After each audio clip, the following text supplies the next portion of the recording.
Commodore, once the most popular name in the home computer industry, throughout the 80s it held its own against industry giants and etched its place in video game history with the VIC-20, Commodore 64, and Amiga line of computers. Though sadly, as time went on, the company went from competing with the likes of Apple and IBM to just becoming BM. After the video game crash of the 80s, companies emerged like Nintendo and Sega to pick up the pieces and resurrect the dying industry. Commodore would try to hang in there, but it ended up crumbling like week-old cat barf on a carpet. So what went wrong? How could a company that once ruled the home computer industry be reduced to a small footnote in video game history? You want to know the answer? The Amiga CD32. Yeah. This thing was the straw that broke the camel's back, the caked baby wipe that ruptured the septic tank. After declining sales in the late 80s and early 90s, Commodore decided to take a stab at console production. The CD32 was released in Europe and Canada in September of '93 and slated to release in the US early the next year. But guess what? It never happened. Commodore wasn't allowed to release it in the US until they paid $10 million in back-owed patent royalties. On top of that, the system was discontinued only 8 months after being released, bankrupting the company. This console is such a joke that it ruined one of the biggest computer companies of all time in less than a year. Even if it did come out in the US, the original retail price for this monstrosity was $400, and that's in '93. Nowadays, with inflation, ballpark estimate that equals almost $700. You could buy 2 PlayStation 4s for that price. What were they thinking? Who in their right mind would buy this when you can get a Super Nintendo or Sega Genesis for less than half the price? And because I'm the nerd, I'm gonna have to check out a stack of these games. Look at this. You can't make this stuff up. But somebody did. Oh, and after this, you gotta wash your hands because you can get pink eye from touching all this fecal matter.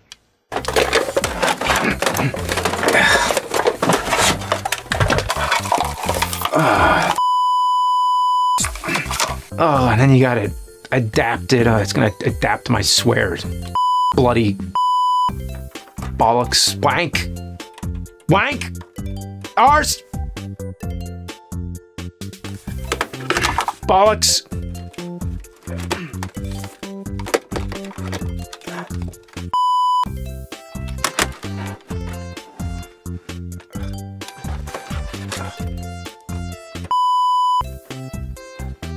What is this? Wait, the words are upside down. Oh, wait. No, the controller's upside down. All right, well, let's try Dangerous Streets. Now that is...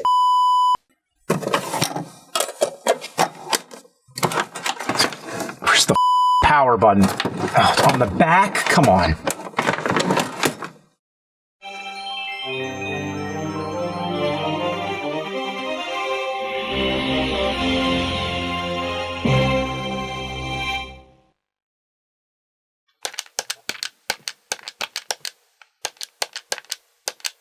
What the f? It won't start. It won't start. Start. Start. How do you start? Oh, that's perfect. I have to hold the disk hatch down just to get the game to spin. What, did I really expect this thing to work? I don't even want to play this piece of f to begin with, let alone one-handed holding the thing down to get it to function. There we go, the brand new CD32 add-on. A paint can. It's like the hillbilly cousin of the 32X. So here we go, the first game on the garbage pile, Dangerous Streets. Press the fire button. Okay, well, which button is that? Is it the 312 button, or the curly arrow button, or the arrow pointing at the line button, or the square button? Have they ever seen the alphabet? They could have just called it ABCD. I'll just call it green, yellow, red, blue. So if you guess the fire button was the down arrow pointing at the line button, you win a prize. And that prize is footage of the fighting game ever made. Right off the bat, this is possibly the worst group of fighting game characters I've ever seen. Looking back at Street Fighter and Mortal Kombat, each game had a group of memorable characters like Ryu, Guile, Scorpion, Liu Kang. This game has futuristic Tommy Wiseau, cheek lady, spring shoe guy, fat guy with his pants undone, and a Native American guy taking a and there's this guy who was born in Pennsylvania, which just confuses the out of me. This game is a complete mess. The buttons seem to do random things. The green and yellow buttons are standing punch and ducking punch. The blue one sometimes makes you kick, jump, or glow. I don't know what the hell's going on. What blows my mind is that the game came out in '94. By the time it was out, we already had Super Street Fighter 2 Turbo and Mortal Kombat 2. I mean, for sake, that's the same year Killer Instinct came out. How in the sweet name of merciful could they up a fighting game this bad by then? This is already one of the worst games I've ever played in my entire life, and it's the first thing I popped in on this system. I don't know what to do, I just mash buttons, but the sad thing, the in-game character looks just as confused as I. And not to mention, I keep winning. Also, this game is running on what is essentially an early PC made into a gaming console. It even says 32 bits on the top of it, but it looks worse than most 16-bit games. Could you imagine spending $400 of your hard-earned dollars plus another 20 or so for this game? So I'm up to the guy from Pennsylvania, and he's the cheapest piece of ever. Apparently, there are special moves in the game, but good luck figuring them out. It takes a button combination just to kick. Oh, and when you lose, it's back to the beginning. No continues. I just don't get it. Do people actually set out to make a game this bad? Did someone consciously decide they wanted to take everything that had been done right in video games and empty their colonic contents all over it? The only thing I like about this game is the horrible voice samples they use for the versus screen. They're hilarious. Joseph Capelli versus Gail Bining Tony Luisa Marcos Humbra. Alright, on to the next game. Here we go, Super Putty. Or Look Out, It's Putty? If you don't press start, the game sends you to an unskippable demo mode. Seriously, if you try to hit the start button, it just pauses the demo. Why? I hit the start button because I wanted to start the game, not pause the demo. Why would you ever want to pause a demo? If you waited this long, your punishment is you have to watch this demo. It's actually faster to reset the game. Too bad. And the game itself is a drugged-up fever dream. You play as a blue ball who walks around hitting mushrooms with its punching glove. And look up there. Pliability? Oh, of course, you know, like health, stamina, energy, pliability.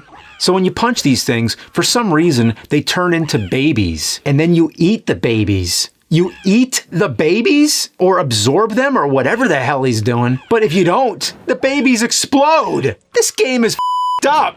The sound in this game is atrocious. The sound of the babies crying, the sound when you get hurt, the jumping sound, the constant boinging. I'm going f***ing mad, I tell you! Too bad. Just missed him.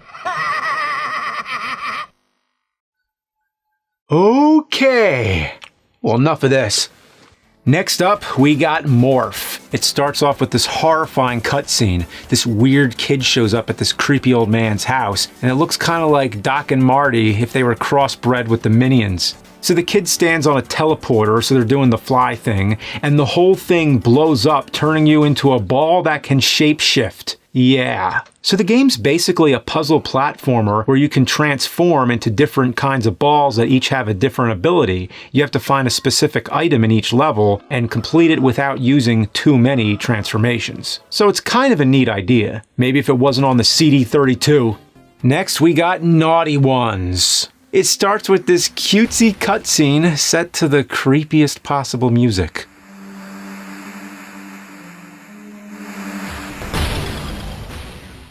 Then, at the menu, it has this upbeat reggae tune.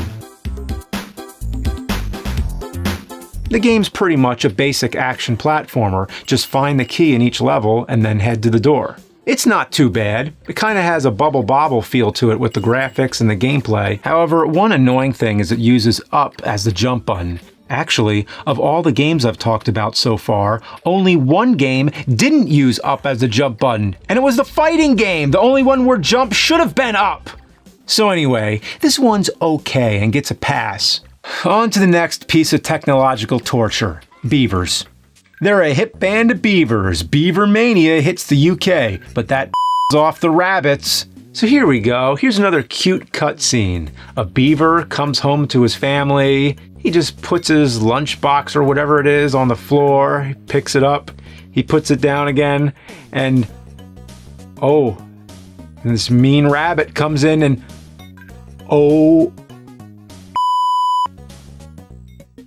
I'm not seeing this, man.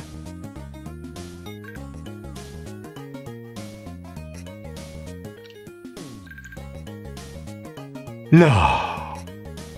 That didn't happen. Dude!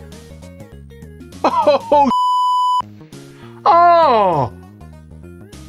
Boy, is that jarring! It's like these games can't figure out if they want to be cartoony and cute or horrifying. Oh, what the hell? Oh, and look how fast the game starts. If you don't keep up, you die. The edge of the screen kills you. Flies at you from any which way, and pretty much anything you can touch can hurt you. You're supposedly able to do a spin attack, but it doesn't work at all. I can't even beat the first level. And if I didn't already make it clear, the purpose of the game is to rescue your wife, but I don't think this beaver's getting his wife back because I can't put myself through any more of this torture. Well, that's it. If you're expecting me to make some kind of beaver joke, no, because this is high-class internet content. Now enough of this poop diarrhea. Well, now that I got that out of my system, now it's time to move on to the real meat of the CD32. Any fan of first-person shooters knows about the big game of them all, Doom. But have you ever played Gloom? Not at all like Doom. No, this is a totally different thing. This is Gloom. When the game starts, it plays this weird, happy music. Naughty Ones has scary music, but Gloom has happy music, and it plays before every single level. Also, is he gonna kill those guys, or are they his squad mates? They look like they're on the same team. Why not make them a different color if they're an enemy? So you play as this space marine type guy and kill other space marine guys. It looks horrible, and it's like the main character is severely nearsighted. You collect bouncing balls for guns and baby bottles for health. What is this, like a spoof? Like PO'd? Yeah, the game where you're shooting butts. But that was done on purpose as a parody. This one, it's just a watered down piece of Doom knockoff. This game's nice and gory though. Every time you shoot someone, they explode into a million pieces. Sadly, it's repetitive as all hell and every level looks the same. In the first one, you just run to the other side of the room and it's over. Imagine completing a whole level of Doom in 10 seconds. Oh, but in the second level, you have to hit a switch before you run to the door. Oh, now it's giving Doom a run for its money. When you pause, you can change some of the graphics options. This makes the game run smoother, but it looks even more blurry. Also, you can get rid of the ceiling and floor. I guess it's supposed to make the graphics look better, but it still looks like I ate broken glass and then into my eyeballs. And I must emphasize, this was a PC company. This game is giving me a headache to look at, and I think my vision has actually gotten worse because of it. I'd sue for damages, but I'm pretty sure this company's gone out of business long ago. The only thing left worth noting is the violence option. You have meaty or messy. With meaty, they explode and disappear. With messy, the chunks stay on the ground. Also, it slows the game down after you kill too many people. So yeah, Gloom is a cheap knockoff that doesn't even do a good job at being a knockoff. On to the next one. Ugh, this one's a double disc. Whoa, so much value. I should have just lit that money on fire and on it. Okay, so we'll start with Diggers. Oh, it's like Lemmings or something, I think. You go this guy, click some things, then make your guy dig. It'd be more fun to actually go outside and dig a hole than play this. It on the Oscar. Oh god, no. Flare, the same company that made Dangerous Streets. Oh, now that's a horrible character. Seems like everybody was trying to be the CD32's mascot, but being the mascot of the CD32 is like being the mascot for a porta potty company. Actually, I take that back. It would be better to be a porta potty mascot than be featured on this cockamamie console. Okay, let's start. Take 69.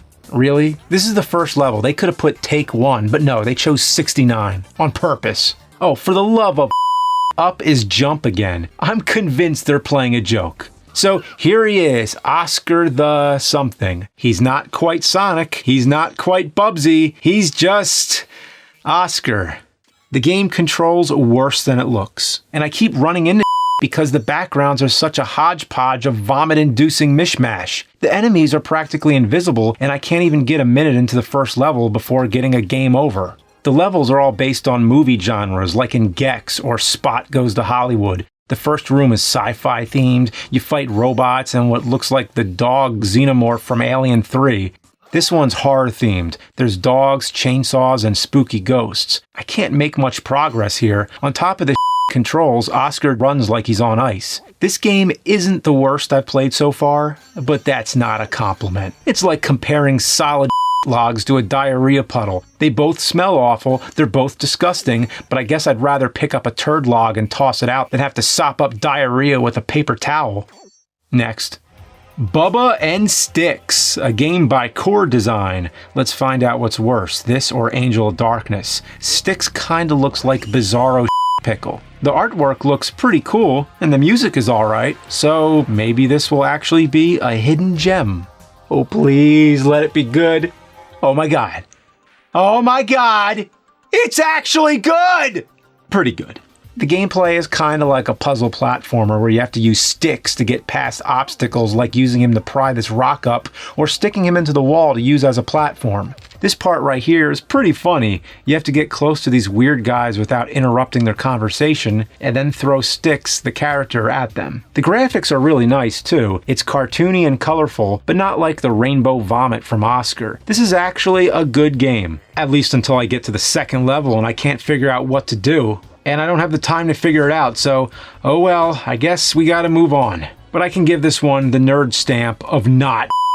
But now, we're getting down to the gritty. We have Surf Ninjas. Moto Surf! Moto Surf!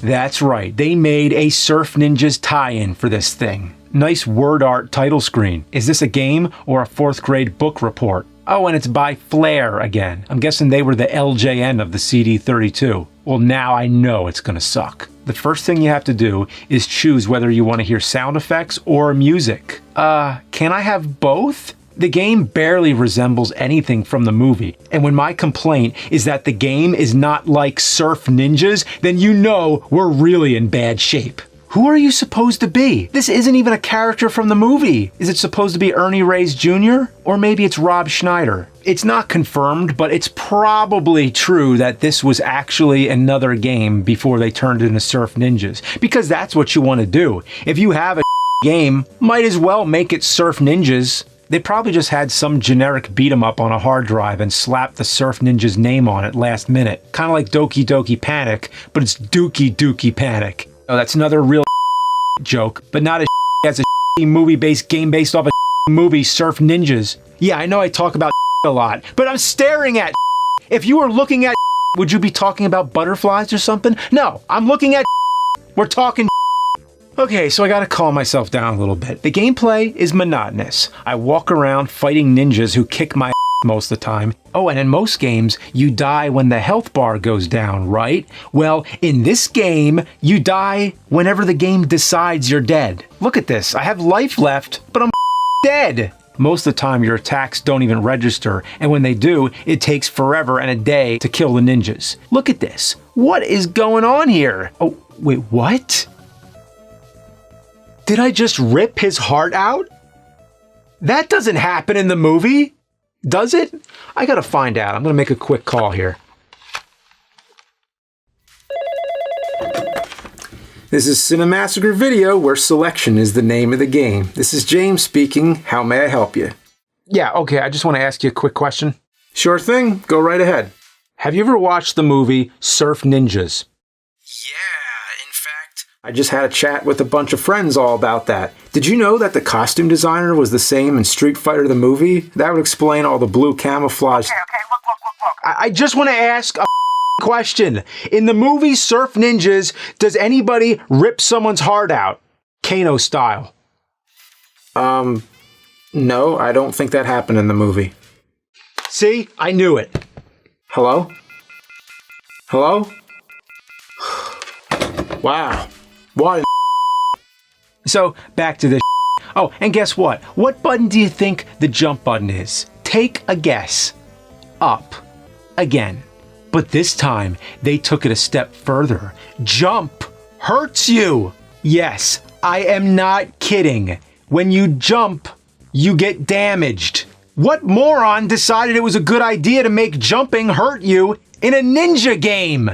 So the whole point is to find items and bring them to the right places. Like here, you need to bring wax to the surfer who gives you change to give to the hobo so you can get into his alley. The last guy in my way is this dude with the truck who keeps asking you to bring him boxes. Oh, come on, man. There's a box right near you. Are you so lazy you can't just walk over and get the box? Oh, but that's only one of them because there's several scattered all over the place and you have to find them all. So after searching hours for the last one, I found that you need to get a key and then go down to the hobo alley and use it to open this door. But how was I supposed to know that? This level is filled with doors that you can't go in, so when I first passed it, I thought it was just part of the scenery. I had to replay this level 8 times, checking every damn door in town before I found it. And there it is, the last box.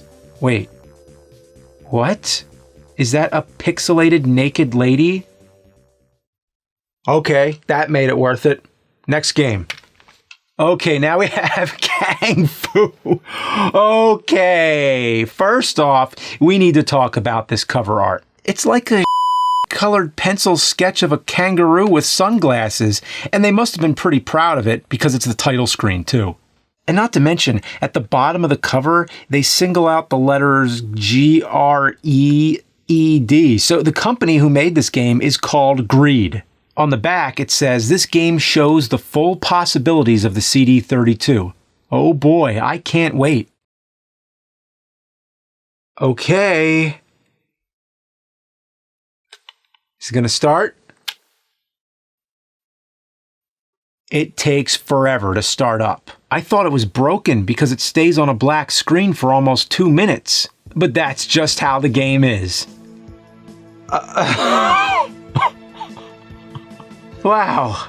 Oh gosh, you could say this is random. You got a spinning ball, scrolling pictures of kangaroos that keep glitching out, and then another black screen, then a picture of a kangaroo, then another black screen, then the high score, then another black screen, and then another kangaroo picture, and then another black screen.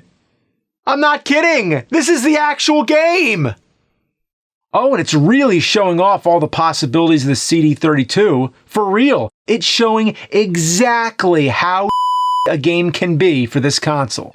After 8.5 minutes, no exaggeration, I finally get to the start screen. And, what?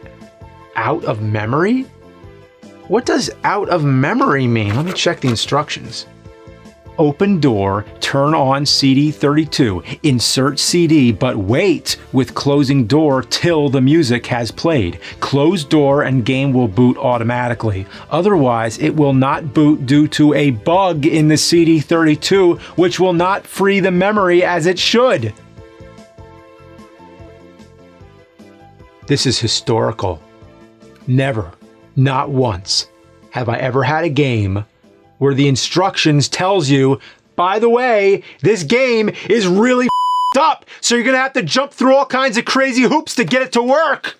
So now I gotta move my paint can, open the door till the music has played, close the door, and pop on the paint can. This is not normal, but believe it or not, it actually works now. And after all that, all the loading screens and everything, it turns out to be the worst game of the entire stack. It is ungodly. There is no style whatsoever. It is a complete mishmash of garbage. Every character looks like they came from a different game. You fight weird cartoon chickens, dragon guys with axes, umbrellas, giant wasps, slinkies, and bouncing balls, all on a realistic digitized backdrop. Like, this is too much to take in, so I'm just gonna give you a minute just to breathe. Okay, you ready for me to continue? I have no idea what to do here. I just jump around shooting a machine gun. Why is it called Kung Fu? If he's not doing Kung Fu, he's got a machine gun. Oh gosh. Oh, I'd rather be playing Shaq Fu. I'd rather play U2 Fu and Robin Williams Fu. I thought I knew what bad games were. I thought I was prepared, but I was wrong.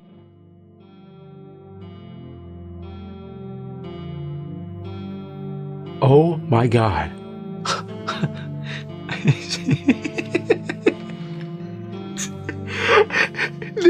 That game over screen. That is, I thought I've seen everything. But they use a real photo. You go from a cartoony kangaroo to a real picture of a kangaroo skeleton in the desert. There is nothing you could ever tell me, no proof you could present that could ever prove in my mind that the developers were not psychopaths huffing the gallon of paint sitting on my CD32 right now. This was given a retail release. People were able to buy this at a store. The fact that I bought it now is one thing, but what if you bought this when it was new? What if it was your only game? Did anyone actually grow up with this thing? Imagine the psychological effects. One more game, Zool. Well, it's pretty much the same as the Atari Jaguar Zool 2, which I already covered before. It's a basic platformer action game. It's so average, it doesn't even matter. I don't have much else to say about it, so let's just pretend I said nothing. In fact, let's just forget all about the Amiga CD32. Which is one of the worst consoles I've ever played. It's the equivalent of hyena diarrhea, and you know what hyenas eat? The leftover scraps of dead animals that predators didn't want. So imagine a hyena's decaying intestinal tract spraying liquefied death sauce at a chute, and there you have the Amiga CD32. This thing, watch it go.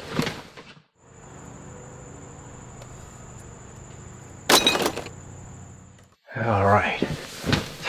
Oh, that's right. I should have tossed this too. Huh? Warning, do not play track 1 of this game CD on any audio CD player. Huh? Why not? I have to find out.